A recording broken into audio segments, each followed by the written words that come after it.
Welcome. Today I'm going to talk about communism. I'm going to start with, of course, a definition of communism. So, communism is a theory or system of social organization in which all property is owned by the community and each person contributes and receives according to their ability and needs. So, big idea of communism is public ownership of property. Now, communism is based on the ideology of Marx. His thinking, Marxism, is more a lens through which to view society, that lens being class struggle.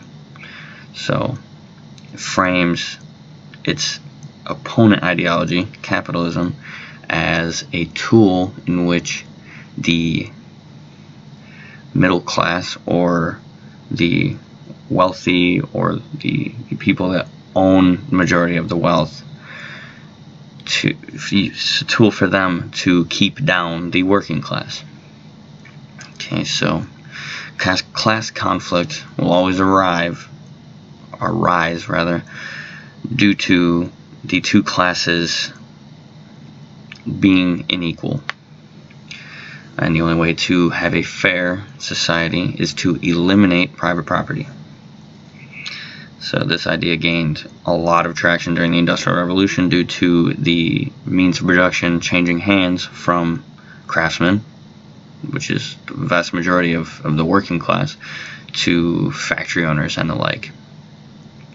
So the craftsmen were no longer able to just do their craft and use their tools that they own to make product. They had to sell their labor to these people that owned the machinery to do so. One interesting thing to note, Marx himself said that if a communist government were to happen, a violent revolution would be necessary. So with that, let's move on to the history of communism. I want to start with Russia.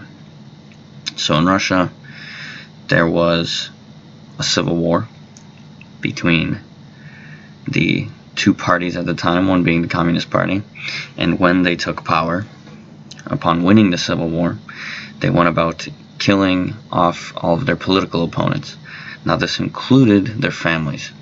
They didn't want any loose ends. They didn't want to assassinate their political opponents and have their families come back to hunt them, basically.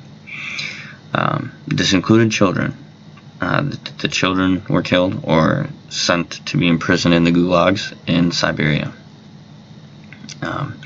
After this took place, they went after religion. So churches were looted and vandalized, and if you were a religious person or you were a member of the clergy or such, you were also killed. The idea here was that the state needed to have a monopoly on thought.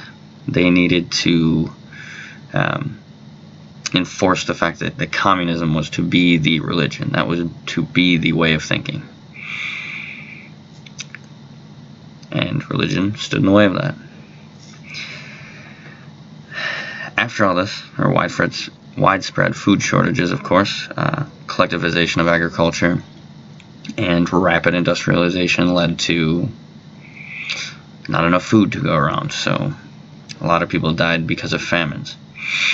The death toll estimates vary, but basically 20 to 30 million during the revolution and the subsequent political mass murders, and then another 35 million during the reign of the Communist Party due to, like I said, famine. Next we'll talk about China. Again, another bloody civil war. Political opponents were killed, religion was purged, and of course 30 million dead to famine and disease due to, again, the collectivization of agriculture and rapid industrialization. Estimated death toll in China was 30 to 60 million, not to include the famine. That was during the Civil War and the subsequent takeover of the Communist Party. Next, I'd like to speak on Cambodia. where Pol Pot was the leader of the Communist Party. Again, civil war, political opponents killed, and Pol Pot he had a dream of a agrarian socialist utopia, where, again, collectivization of agriculture led to famine, widespread famine. The death toll in Cambodia was 1.2 to 2.8 million, which, although less than the other two, accounted for 13 to 30% of the country's population. So, of course, communism was tried in other places, but I think those three are good examples of what happens when communism rises. So, in conclusion, communism sounds good on paper, seems like a good idea. You're trying to eliminate any wealth inequalities, making sure people are all on equal footing. However, in order to enforce that happening, you need to have violent uprising. Marx himself said that. Because the reason for that is because you have to take private ownership of things.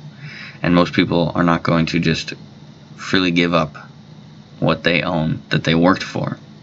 Which leads me to my next point, actually. Communism ignores, in a sense, basic human nature, basic human psychology. If you work for what you have, then you feel good.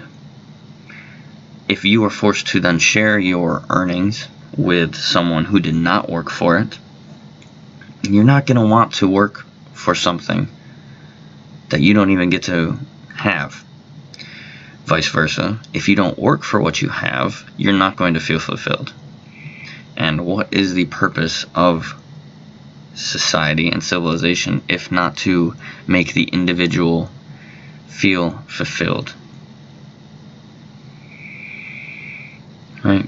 So, in closing, communism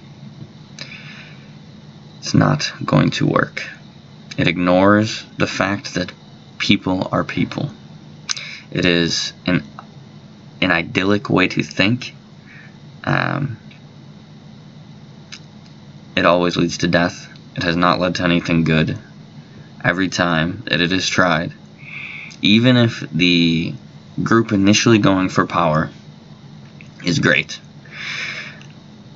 it does not take much once you consolidate that power for it to go wrong, as we have seen time and time again.